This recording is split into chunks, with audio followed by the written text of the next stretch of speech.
Allô, allô. J'ai décidé de vous faire un direct ce matin, d'abord pour vous dire merci pour les bons vœux que j'ai reçus pour mon anniversaire hier. J'ai reçu tellement de beaux messages aussi à travers tous les bons anniversaires, là. C'était génial. Puis j'ai passé vraiment une très belle journée. Euh, je vous ai parlé des traumas la semaine dernière ou l'autre semaine, je me rappelle plus trop. Je vous ai fait une vidéo concernant les traumas. Ce matin, je veux vous en parler encore plus profondément pour que vous compreniez bien qu'est-ce que je voulais dire. Euh, on parle de blessures, on parle de trauma. C'est quoi la différence entre les deux? Qu'est-ce qui fait qu'on est impacté beaucoup plus fort ou on est impacté moins fort un peu? On peut dire que la blessure ou le trauma, il y a comme des niveaux. Je dis souvent, il y a des strates dans tout ça, il y a des niveaux. Et la beauté de la chose, puis ça, je l'ai toujours dit, c'est que nous, comme êtres humains, on peut se reconstruire, on peut se redéfinir. Puis ce que j'ai remarqué dans les traumas, dans les blessures, c'est qu'il y a beaucoup, beaucoup de mauvaises définitions par rapport à certains mots, par rapport à certaines manières d'être. Il y a beaucoup aussi de fausses croyances qu'on a eues depuis qu'on est au monde, par rapport à notre milieu familial, par rapport à la culture, par rapport à tout ce qu'on a appris. Puis ces choses-là font en sorte que comme adulte, ben, on continue de vivre, on continue d'avancer, mais avec encore ces fausses croyances-là, puis qui font en sorte que on n'agit pas de la manière qu'on voudrait. Donc, il y a des actions qu'on ne peut pas poser à cause de ça. Allô, je ne sais pas qui est là, mais allô, allô. Euh, pour ceux qui me connaissent pas, je suis Guylaine Laforêt, je suis médium. Donc, une médium qui va vraiment aller travailler au niveau des blessures de l'enfance pour aller déloger, pour faire en sorte justement que vous repreniez le pouvoir sur votre vie, que vous puissiez mieux comprendre vos fonctionnements, que vous puissiez reprendre de la liberté, de la légèreté, retrouver la joie, parce que ça se peut, regardez-moi le visage un matin. Je veux dire, malgré tout ce que j'ai pu comprendre dans les traumas que j'ai vécus comme enfant dans les derniers mois, ben ça fait en sorte que aujourd'hui, je peux me présenter maintenant ici, je peux être encore joyeuse, encore ricaneuse, souriante, remplie d'énergie, puis aussi reprendre le service, c'est-à-dire que vous pouvez à nouveau prendre des rendez-vous, puis vous céduler des rencontres. Mon horaire est ouvert sur mon Go Rendez-vous. J'ai aussi des rencontres en personne qui peuvent se faire. Donc, c'est tout ça au niveau du trauma, au niveau des blessures de l'enfance. Il y a certaines blessures que, comme adulte, on continue de vivre avec nos croyances en pensant aux gestes qui ont été posés, en pensant aux situations qui se sont passées dans notre enfance. Mais les situations, puis les gestes ou les regards ou, excusez, les paroles qui ont été dites, c'est des faits. Mais ce qui est le trauma, ce qui vient nous rendre la vie difficile, c'est comment nous, on l'a reçu comme enfant. Comment nous, on a été impacté intérieurement par ces paroles-là, par ces gestes-là, par, ça peut être, mon Dieu, le fait qu'on n'a pas été désiré, l'effet que on n'a pas été reconnu, l'effet qu'on n'a pas été rassuré, l'effet qu'on n'a pas été légitime de vivre nos émotions, d'aller de l'avant, d'avoir un soutien pour continuer d'avancer. C'est tout ça qui est là. Donc vraiment, le traumatisme qu'on a vécu fait en sorte qu'on a de la difficulté à changer, à modifier. On comprend pas pourquoi on est si on veut aller de l'avant, on veut faire quelque chose, on veut aller là où on n'a pas été capable, par exemple, de s'exprimer, d'agir. Puis, tout ça, là, c'est choquant. Ça vient nous choquer. J'écoutais les Jeux paralympiques, j'ai adoré ça d'ailleurs. Je me suis découvert une passion pour le curling, c'était tellement beau. Mais c'était de voir ces sportifs-là avec des handicaps. Et puis moi, j'ai souvent dit, je me sens comme handicapée handicapée parce que j'avais de la difficulté à prendre ma place, parce que j'avais de la difficulté à exprimer ce que moi je pensais, à exprimer vraiment qui j'étais, à me donner ma place légitime. Donc, j'avais des handicaps à l'intérieur de moi. Donc, autant les personnes qui ont des handicaps physiques qui sont visibles, hein, et nous, comme êtres humains, on a des handicaps qui sont comme invisibles à l'intérieur de nous. Puis c'est ça qu'on doit aller chercher, c'est ça qu'on doit conscientiser et c'est ça qu'on peut transformer. Donc, avec moi, c'est ce que vous faites, c'est ce qu'on va aller chercher ensemble, on va aller faire du tri. Hier, c'est drôle, hein, j'écrivais quelque chose, puis je me disais, qu'est-ce que les gens qu'est-ce que je fais avec les personnes lorsqu'ils viennent me rencontrer? Ben, on fait du tri.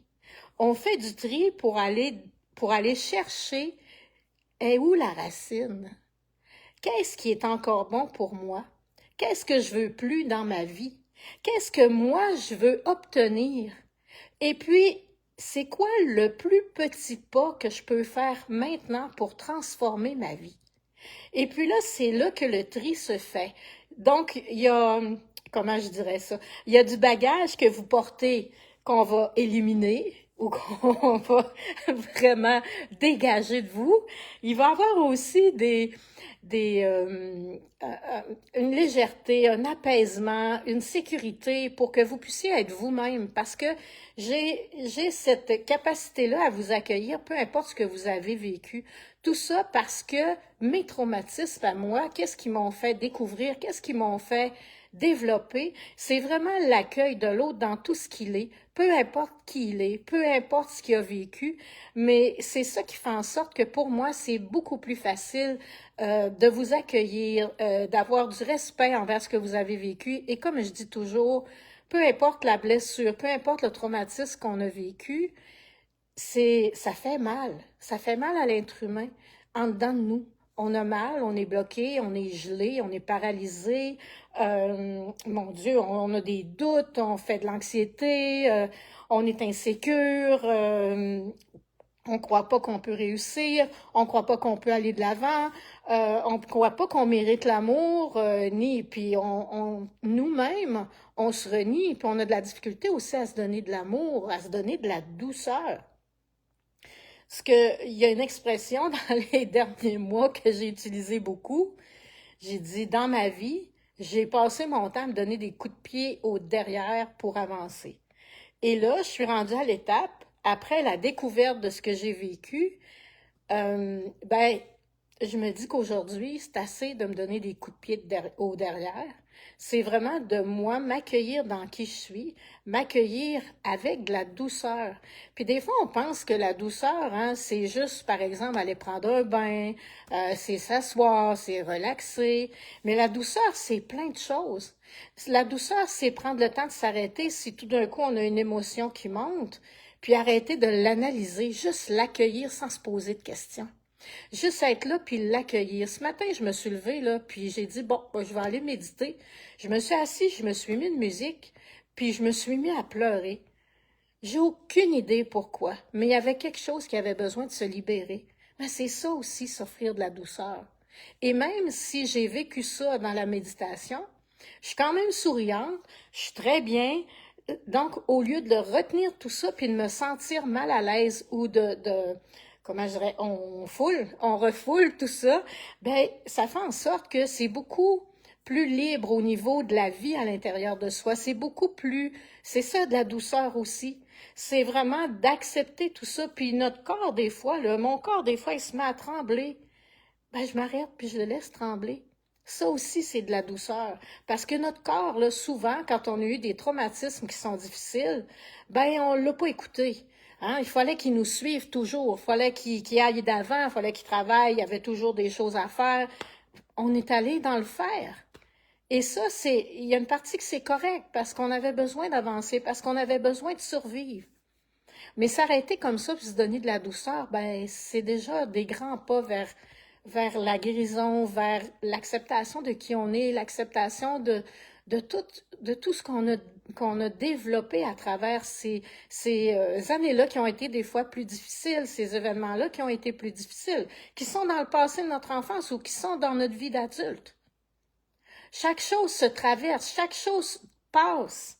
Mais mon Dieu, qu'on a-tu de la misère à être patient, hein? Parce qu'on n'aime pas ça, être mal. On veut toujours retrouver le même fonctionnement qu'avant.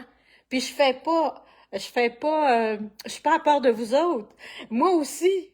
Moi aussi, pendant que je passe des périodes difficiles, comme dans les derniers mois, mon Dieu, je voulais juste revenir comme avant. Mais comme avant, j'étais dans la survie. Ça fait qu'aujourd'hui, j'apprécie beaucoup plus ce que je suis, beaucoup plus ce que je vis. C'est ça qui est la beauté de l'être humain. Mais quand on passe dedans, là, on a bien de la misère à le croire. Puis on a beaucoup de misère à se dire, ben, coudonc, ça va-tu passer? Et c'est là que notre patience est la plus grande, parce qu'on a plein de patience pour les autres, mais quand vient le temps de s'offrir de la patience pour nous, ben c'est comme ça, on n'en a pas. On a tellement appris à toujours être patient, compréhensif, accueillir les autres, à tout donner notre temps. Mais quand c'est du temps pour soi, quand c'est du temps pour nous, quand c'est de la douceur pour soi, de la compréhension pour soi-même, un petit temps d'arrêt, des fois c'est 5 minutes. Ce matin, j'ai broyé pendant 5 minutes. Mais après ça, j'étais bien. Mais je vous dis, je sais pas pourquoi. Mais c'est juste parce qu'il y avait quelque chose à sortir. Puis je me suis aperçue à quel point on analyse. C'est comme si, oh, j'ai de la peine. Pourquoi j'ai de la peine? Oh, mon Dieu, qu'est-ce que je me sens mal? Puis là, on se pose tout plein de questions, mais pendant ce temps-là, on la vit pas, notre peine. On cherche plutôt à la fuir, on cherche plutôt à la refouler. C'est comme si on la renie quand ça prend 5 minutes à l'accueillir. Ça fait que c'est ce que j'avais un peu à vous partager ce matin, à faire encore un petit pas vers ça pour vous aider à mieux comprendre, puis aussi à vous aimer. Aimez-vous, donnez-vous de la douceur, donnez-vous de l'amour, parce que chaque être humain est précieux. Chaque être humain, on a tous nos forces, on a tous les beautés à l'intérieur de nous. Et c'est ça que je fais ressortir dans les rencontres avec vous. Donc, si ça te parle, si tu penses que ça peut parler autour de toi, ben je t'invite à partager ce message-là pour tout le monde. Puis, je te dis, je te souhaite une belle journée.